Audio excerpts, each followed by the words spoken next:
로마에 입성한 바울은 로마 그리스도인들의 도움을 받아 로마 변두리의 싸구려 헛간을 거처로 삼았습니다.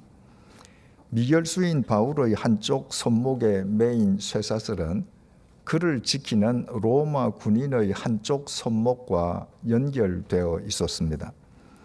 거처를 결정한 바울은 로마의 유대교 어른들을 자신의 거처로 청했습니다. 당시 로마에 거주하던 유대인들은 대부분 하층 노동자들이었습니다. 바울은 유대교 어른들이 오해하지 않도록 절제된 표현으로 황제에게 상소한 까닭을 밝히면서 동족을 고발하기 위함이 아니라고 강조했습니다. 그리고 계속해서 자신이 왜 쇠사슬에 매어 있는지에 대해서도 해명했습니다. 로마 법을 어긴 죄수기 때문이 아니라 이스라엘의 소망으로 인함이라고 해명한 것입니다. 이스라엘 백성이 오랫동안 대망해온 메시아, 바로 예수 그리스도에 대한 소망 때문에 자신이 쇠사슬에 매어 있다고 해명한 것입니다. 유대교 어른들은 각지에서 배척당하고 있는 복음을 바울로부터 구체적으로 들어보기를 원했습니다. 그들은 바울과 다시 만날 날짜를 약속하고 돌아갔습니다. 오늘의 본문은 그 이후에 전개된 내용에 대한 증언입니다. 23절 상반절입니다. 그들이 날짜를 정하고 그가 유숙하는 집에 많이 오니, 우리말 많이로 번역된 헬라어 플레이오는 많다는 뜻의 형용사 폴리스의 비교급으로 더 많이라는 의미입니다. 약속한 날짜가 이르자 바울을 처음 방문했던 유대교 어른들만 바울을 다시 찾아온 것이 아니었습니다. 유대교 어른들 외에도 복음에 관심이 있는 유대인들까지 처음보다 더 많은 사람들이 바울이 거처하는 싸구려 헛간에 운집했습니다. 23절 하반절을 보시겠습니다. 바울이 아침부터 저녁까지 강론하여 하나님의 나라를 증언하고 모세의 율법과 선지자의 말을 가지고 예수에 대하여 권하더라. 우리말 강론하다라고 번역된 헬라어 동사 액티데미는 본문에서 상세하게 설명하다는 의미로 사용되었습니다. 그리고 모세의 율법과 선지자의 말은 구약 성경을 일컫는 표현입니다. 바울은 자신을 찾아온 유대인들에게 하나님의 나라를 증언하면서 구약 성경이 예언하고 약속한 메시아가 나사렛 예수심을 상세하게 설명했습니다. 바울의 강론을 들은 유대인들의 반응에 대해서는 다음 시간에 생각해 보기로 하겠습니다. 오늘 우리가 주목하고자 하는 것은 바울이 유대인들에게 강론한 시간입니다. 바울은 그날 자신을 찾아온 로마의 유대인들에게 100분 강론을 한 것이 아닙니다.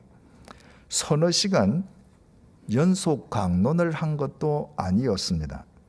바울은 그들에게 아침부터 저녁까지 하루 종일 하나님의 나라와 예수 그리스도에 대해 강론했습니다.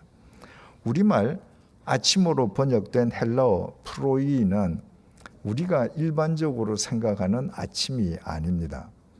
헬라어 프로이는 날이 새자마자의 시각, 즉 새벽 혹은 이른 아침을 뜻합니다. 유대인들은 바울과 약속한 날이 밝자마자 바울을 찾아왔습니다. 그 이른 아침부터 해가 저물 때까지 온종일 바울은 자신을 찾아온 유대인들에게 하나님의 나라와 예수 그리스도에 대해 상세하게 설명했습니다. 체력이 왕성한 젊은이가 편안한 강의실의 안락한 의자에 앉아서 강의한다고 해도 이른 아침부터 해가 저물기까지 하루 종일 계속해서 강의하는 것은 불가능합니다. 이미 인생 말년에 접어든 노년의 바울은 지병에 시달리고 있었습니다. 그의 거처는 로마 변두리의 싸구려 헛간이었고 더욱이 그의 한쪽 손목에는 쇠사슬이 매어 있었습니다. 때에 맞추어 끼니를 챙기거나 편안하게 휴식을 취할 수 있는 여건도 아니었습니다. 한마디로 말해 바울은 그 싸구려 헛간에서 한두 시간 강론하는 것만도 힘겨운 상황이었습니다. 그런데도 바울은 이른 아침부터 해가 저물기까지 자신을 찾아온 유대인들에게 하나님의 나라와 예수 그리스도에 대해 하루 종일 강론했습니다. 로마의 유대인들을 위해 주님 안에서 그들을 살리기 위해 인생 말년의 바울은 자신의 생명을 조금도 아끼지 않았습니다. 바울이 로마의 싸구려 헛간에서 로마의 유대인들을 위해서만 그렇게 한 것은 아니었습니다. 1차 전도 여행을 시작한 바울이 루스드라를 방문해서 복음을 전할 때였습니다. 바울을 죽이려는 피시디아 안티옥과 이고니온의 유대인들이 루스드라를 덮쳐 현지인들을 선동해서 바울에게 돌 팔매질을 퍼부었습니다. 얼마나 무자비한 돌 팔매질이었는지 사람들은 쓰러진 바울이 죽었다고 단정하여 바울을 질질 끌고 성 밖에 내다 버렸을 정도였습니다. 그러나 바울은 죽지 않고 다시 일어섰습니다. 그는 상처투성이의 몸으로 루스드라 성으로 다시 들어갔습니다. 그곳에는 방금 자기에게 죽음의 돌 팔매질을 퍼부었던 사람들이 득실거리고 있었습니다. 구사 일생으로 살아난 바울에게 손톱만큼이라도 상식이 있다면 자신을 죽이려던 유대인들이 눈치채지 못하게끔 그는 황급하게 출행랑을 쳐야 합니다. 그런데도 바울은 아무 생각도 없는 천치처럼 다시 루스드라 성 안으로 들어갔습니다. 그곳에는 자신으로부터 난생 처음으로 복음을 듣고 주님을 영접한 초신자들이 있었습니다. 그들이 보는 앞에서 죽음의 돌 팔매질을 당했던 자신이 그들도 모르게 출행랑을 쳐버린다면 그들의 믿음이 무너져 내려버릴 것은 불을 보듯이 뻔했습니다. 바울은 그들에게 살아있는 자기 모습을 직접 보여주기 위해서 죽음을 무릅쓰고 루스드라 성 안으로 다시 들어간 것이었습니다. 루스드라를 떠나 더베에서 복음을 전한 바울은 귀로에 루스드라와 이고니온 그리고 피시디아 안티옥을 차례로 다시 찾아갔습니다. 세 곳 모두 바울을 죽이려던 유대인들의 본거지로 바울이 그 세 곳을 다시 찾는 것도 목숨을 거는 일이었습니다. 그럼에도 바울이 그 위험을 감수한 것 역시 그곳에 있는 초신자들 때문이었습니다. 바울은 그들을 다시 만나 그들의 믿음을 이렇게 북돋아 주었습니다. 사도행전 14장 22절입니다. 제자들의 마음을 굳게 하여 이 믿음에 머물러 있으라 권하고 또 우리가 하나님의 나라에 들어가려면 많은 환난을 겪어야 할 것이라 하고 바울의 말에 주석을 덧붙이자면 이런 말이 됩니다.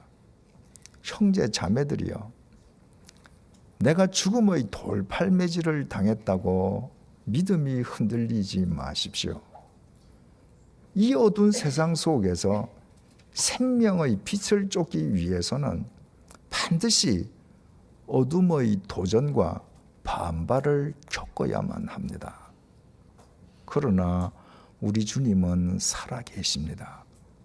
주님께서 당신을 쫓는 우리를 당신의 마음과 정성을 다하여 하나님의 나라에 영원히 심어주실 것입니다. 바울은 그때에도 초신자들을 위해 자신의 생명을 아끼지 않았습니다. 2차 전도 여행 중 빌립보에서는 귀신 들린 여인을 고쳐주는 선한 일을 행하고서도 바울은 그 여인을 고용해서 돈을 벌던 사람들의 모함으로 억울하게 태형을 당하고 그것도 모자라 신라와 함께 두 발이 착고에 채워져 투옥당해야 했습니다. 그러나 바울은 절망에 삼킴당하지 않았습니다. 바울은 도리어 그날 한밤중에 신라와 함께 기도하면서 찬송을 불렀습니다. 그와 동시에 지진이 일어나며 감옥의 문들이 열리고 바울과 신라의 발에 채워져 있던 착고까지 절로 풀렸습니다. 잠에 골아 떨어졌다가 깜짝 놀라 일어난 간수는 감옥 문들이 열린 것을 알고 죄수들이 도망간 것으로 알아 칼을 빼어 자결하려고 했습니다. 감방 안에서 그 광경을 본 바울이 간수를 만류하였고 간수는 감옥의 문들이 열렸는데도 탈옥하지 않은 바울에게 굴복했습니다. 간수는 바울을 자신의 관사로 데리고 갔습니다. 그리고 온 가족과 함께 바울로부터 복음을 듣고 주님을 영접하고 주님의 이름으로 세례를 받았습니다. 그 시각은 한밤중이었습니다. 낮에 태형을 당한 바울이 두 발의 착고가 채워져 감방에 갇혀 있던 그 한밤중이었습니다. 어느 때보다 심신이 지친 바울이었지만 그날 그 한밤중에도 바울은 감옥 간수와 그의 가족들을 살리기 위해 자신의 생명을 아끼지 않았습니다. 3차 전도 여행 중 드로아에서는 이런 일도 있었습니다. 바울이 드로아를 떠나기 전날이었습니다. 바울의 인생 여정상 드로아의 그리스도인들과 이 땅에서 마지막으로 작별하는 순간이었습니다. 바울은 그날 다시는 보지 못할 드로아의 그리스도인들을 위해 한밤이 되기까지 하나님의 말씀으로 그들의 믿음을 다져주었습니다. 마침 청년 유두고가 3층 창턱에 걸터 앉아 바울의 강론을 듣다가 그만 깜빡 졸면서 땅바닥으로 떨어져 죽어버렸습니다. 바울이 급히 달려 내려가 주님의 이름으로 유두고를 다시 살렸습니다. 바울과 드로아의 그리스도인들은 다시 살아난 유두고와 더불어 밤을 새면서 주님의 은혜를 함께 나누었습니다. 그리고 바울은 날이 새자마자 다음 행선지로 떠났습니다. 이튿날 먼 길을 떠나야 하는 바울은 그날 밤에도 드로아의 그리스도인들을 위해 자기 생명을 조금도 아끼지 않고 꼬박 밤을 새웠습니다. 이처럼 바울은 주님의 부르심을 받은 이후에 일평생 주님 안에서 누군가를 살리기 위해 자기 생명을 조금도 아끼지 않았습니다. 그렇다면 바울의 생명은 소진될 대로 소진되고 고갈될 대로 고갈되어 아무것도 남은 것이 없어야 마땅하지 않겠습니까? 그러나 사실은 그 반대였습니다.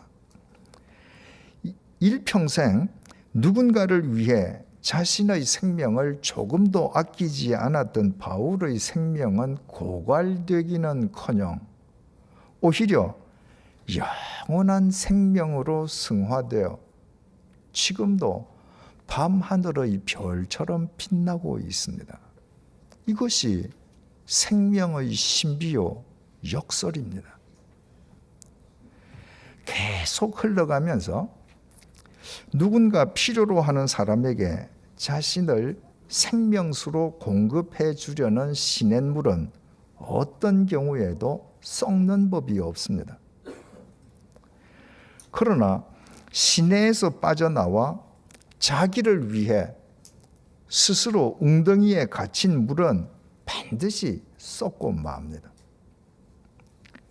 그 물은 더 이상 생명수가 아니라 사람에게 치명상을 입히는 독수가 될 뿐입니다. 우리의 생명도 이와 똑같습니다. 자기라는 웅덩이에 갇혀 자기만을 위하는 생명은 반드시 썩기 마련입니다. 그러나 누군가를 위해 자기 생명을 아끼지 않는 사람은 생명을 아끼지 않을수록 더더욱 생명의 빛으로 넘쳐나게 됩니다. 고위공직자로 은퇴한 한 교우님이 제게 어떻게 살아야 하느냐고 물었습니다.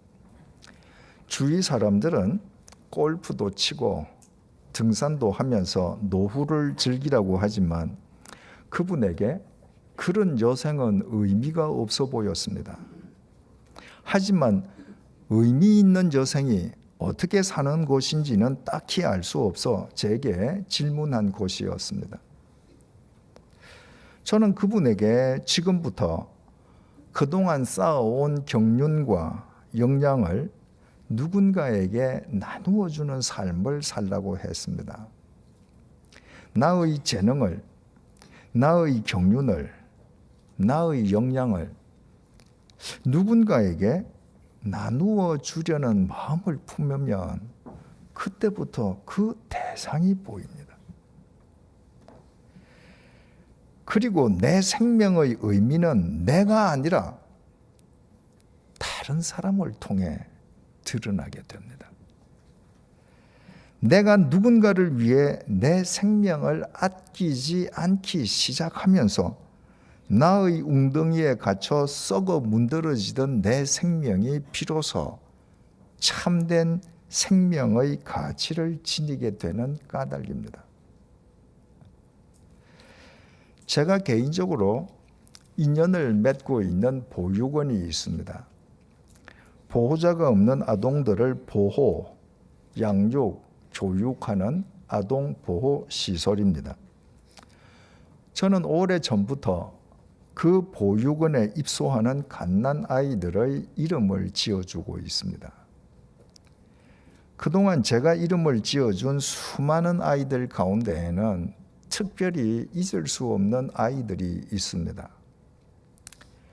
그 중에 한 어린아이의 서류에는 그 아이를 유기한 엄마의 편지 내용이 이렇게 적혀 있었습니다. 아가야, 엄마 사정만 생각하고 한 행동 너무너무 미안해. 책임감 없는 행동을 한 점 너무너무 미안해. 엄마는 아직 너무 어리고 너를 감당하고 함께하기 힘든 것 같아. 밝고 건강하게 이쁘게 커졌으면 좋겠다. 엄마가 몸이 약해서 걱정돼. 건강하게 자랐으면 좋겠어. 너무 많이 미안하고 꼭 행복했으면 좋겠다. 많이 미안해, 아가야. 갓난 아이를 버리는 어린 엄마의 미안함이 고스란히 드러나는 글입니다. 그러나 정작 제 마음을 아프게 한 것은 그 다음에 이어진 그 갓난 아기를 진단한 모 병원 진단서 내용이었습니다.